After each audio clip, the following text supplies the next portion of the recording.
adiga ka qaarad dawiyad baa noo imaanay aan dacwo diyaar noo ah marka rabalaanka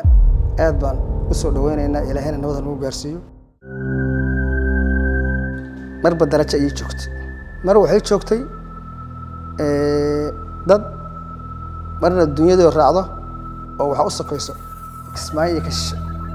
dadkii waayeelka ama caruurihii ama dadkii kasta haween ku badnaa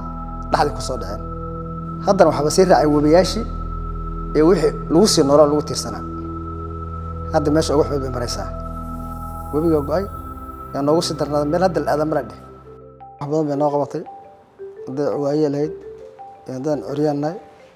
qudaar baa la gelin karaa hilib baad ku godan kartaa ilmaha iskuulka waxbarashada looga bixin ku awoodo marka kaashka wax badan buu noo tarayaa marka hay'adaha samafalka ee aabba iyo hooyo noo aha inay si noo garab taagaana waan ku taageeraynaa waan ku codsanaynaa dadka islaamkana kii waxaysto iyo kii aan waxaysan waa isku nolol waa isqoodiyaan